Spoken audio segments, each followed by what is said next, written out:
और कोई सफाई की भी ज़रूरत नहीं है, आप वहाँ इस टाइप से खुला हुआ है पूरा, की धूप पानी हवा सब आता है और सब बढ़िया से समिति का पालन हुआ दिल्ली में भी। लेकिन वहाँ एक समस्या ये भी थी, जब हम लोग तो सुबह सुबह जाते होंगे, बाद में रात में कभी आते होंगे वो ये ड्रग्स वाले, तो वहाँ अक्सर करो ड्रग्स के कागज और इंजेक्शन और सिरेंज पड़ी रहती थी।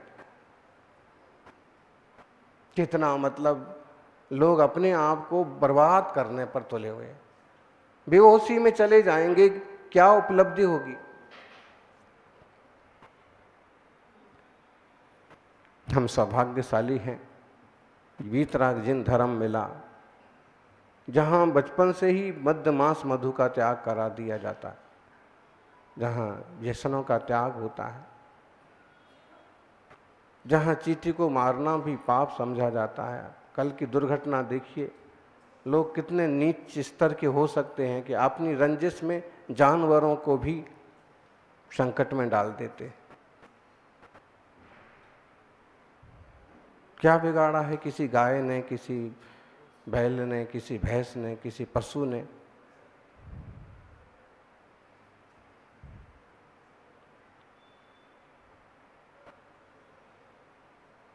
जब तक आत्मा की समझ नहीं है, तत्व की समझ नहीं है, कर्म विज्ञान की समझ नहीं है, तब तक लोग ऐसे ही पाप करते रहते।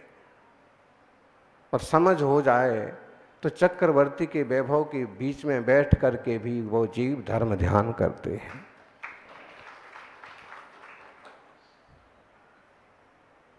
समझी और ना समझी में यही तो अंतर है। सेल्फ रियलाइजेशन, अपनी असलियत समझें, अपना अनुभव करें। इंद्रिय मात्र हम नहीं हैं, हम चैतन्य घन आत्मा। आत्मा क्या चीज है, हमारी आत्मा और आपकी आत्मा में क्या अंतर है, हमारी और आपकी आत्मा में क्या विशेषता है। आपके क्षयोपशमिक गुण और हमारे क्षयोपशमिक गुण भी हैं वर्तमान में। आचार्य देव कुंद कुंद स्वामी प्रवचन सार में कहते हैं कि अपनी तुलना अरहंत भगवान से करो। आप कहोगे कहाँ अरहंत भगवान, कहाँ हम। बात तो ठीक है, अशोक जी से अपनी तुलना करो, क्या क्या समानता है। वो भी अभिषेक करते हैं, हम भी अभिषेक करते हैं। वो भी रात्रि भोजन नहीं करते हैं, हम भी नहीं करते हैं। वो भी किसी तरह का व्यसन नहीं करते हैं, हम भी नहीं करते हैं। उनकी भी मार्बल की दुकान है, ये भी करेंगे क्या। जो जो तुलना करना है करो। तो जैसे कभी कभी आपस में तुलना करते हैं, ऐसे ही अरहंत भगवान से तुलना करो। विशेषता क्या है, उनके पास वैभव ज्यादा मात्रा में है, ऐसे ही अरहंत भगवान से अपनी तुलना करो। अरहंत भगवान भी चैतन्य घन जीव आत्मा है। अरहंत भगवान के पास भी संपूर्ण ज्ञान, केवल ज्ञान का वैभव है। ज्ञान का वैभव तो हमारे पास भी है, लेकिन थोड़ा सा है। अरहंत भगवान के पास सर्वज्ञत्व शक्ति है, संपूर्ण आनंद है। आनंद तो हमारे पास भी है, लेकिन जब निराकुल दशा बनती है, जब तभी थोड़ा थोड़ा होता है, पूरे टाइम नहीं रहता है। फिर कोई ना कोई इसमें विकल्प आ जाते हैं। इसका मतलब है कि जो वैभव उनके पास है, उसी का कोई ना कोई रूप, कोई ना कोई हिस्सा हमारे पास है। फिर जिस पुरुषार्थ से उन्होंने वो उपलब्धि की है, उसी ढंग का पुरुषार्थ करेंगे तो हमें भी वो उपलब्धि हासिल हो जाएगी।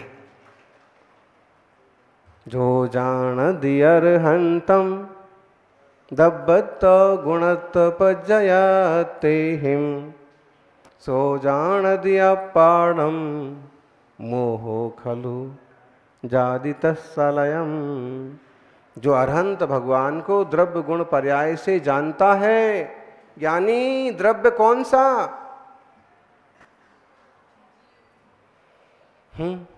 द्रव्य मतलब बोले द्रव्य संग्रह की क्लास पढ़ाएंगे महाराज जी।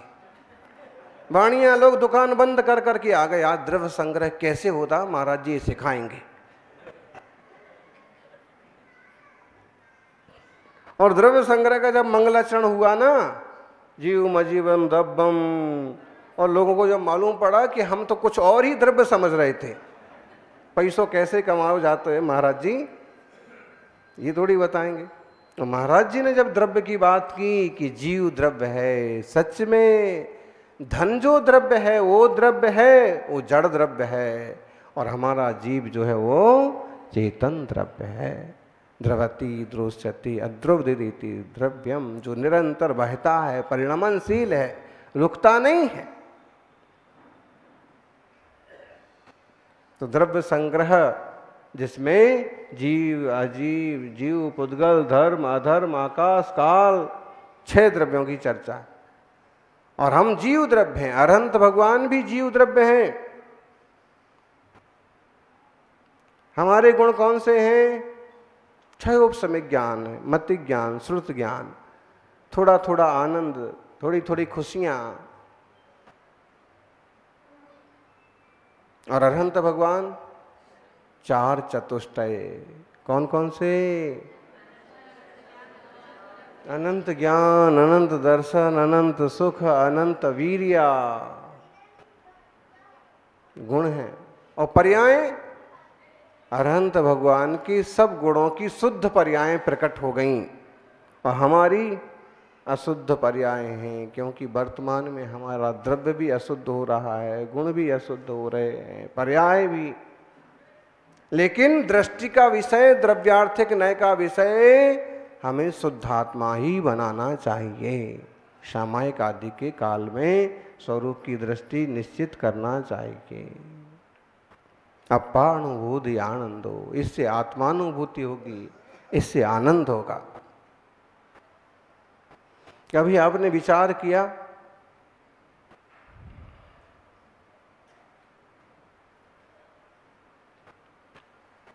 गज कुमार मुनिराज की सिर पर सिगड़ी जलती रहती और वो ध्यान में बैठे रहते हैं, पार्श्वनाथ भगवान पर उपसर्ग होते हैं और फिर भी वो विचलित नहीं होते हैं, ऐसा क्या कारण है?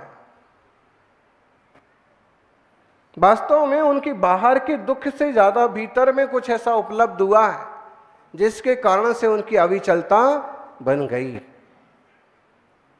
महाराज जी बाहर बाहर नहीं देखते हैं, आंखें बंद करके, सिर नीचे करके चुपचाप बैठे रहते हैं।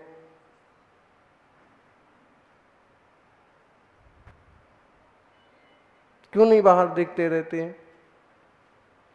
क्योंकि उनको कुतूहल का भाव एक तरह से खत्म हो गया, कम हो गया।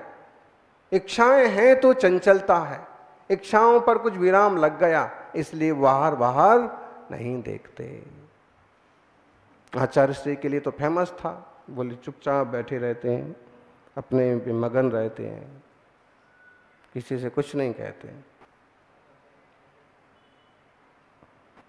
और किसी से क्या कहना, कुछ कहना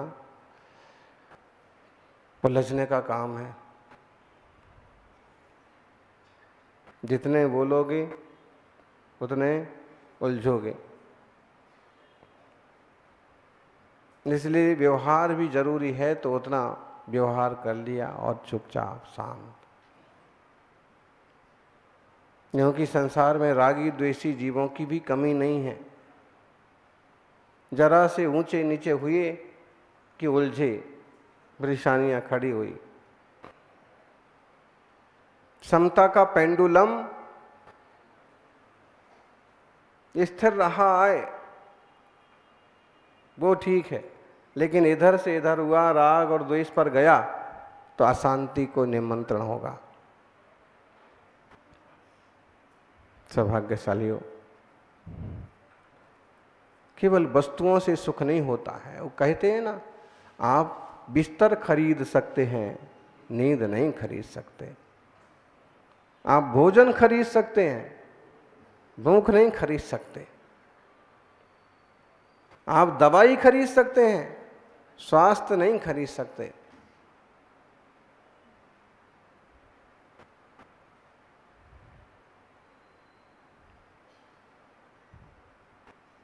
आप हेलीकॉप्टर खरीद सकते हैं,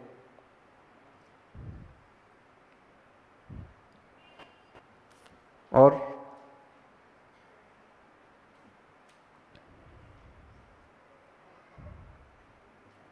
दुनिया के साधन खरीदे जा सकते, इकट्ठे किए जा सकते। लेकिन भाई,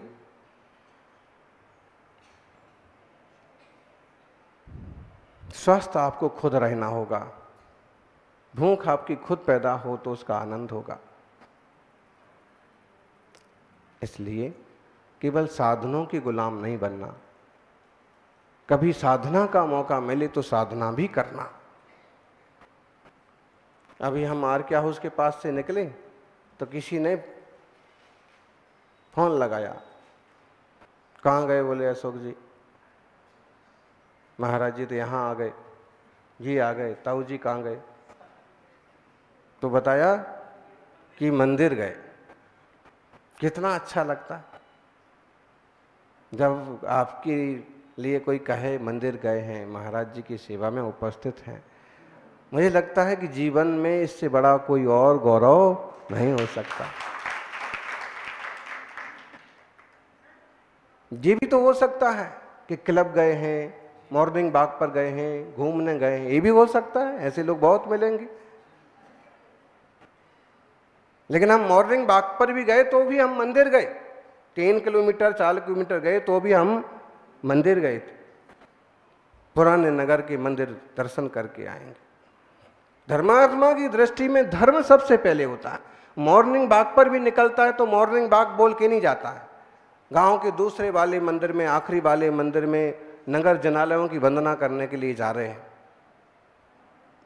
पैदल जा रहे हैं। मॉर्निंग वॉक अपनी जगह हो रहा है, पुण्य लग रहा है देव दर्शन का।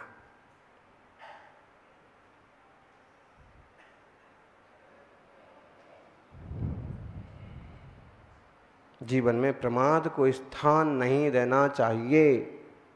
पूज्यसु अनादरः प्रमादः। पूज्य जनों में जो अनादर भाव है वो प्रमाद है।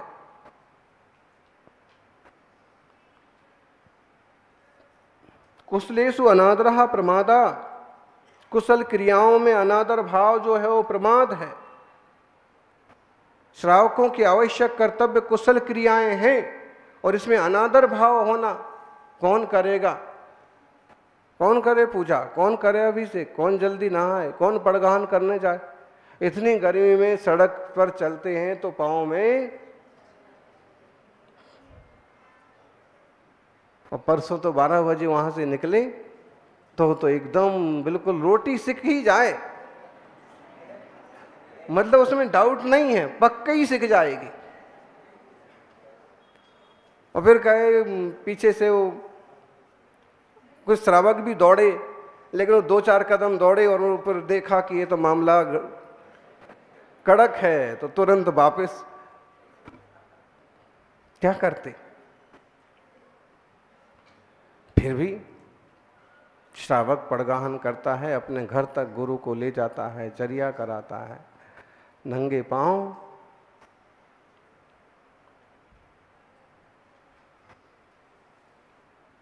सही कहा जाए तो कलयुग का ये भी एक आश्चर्य है।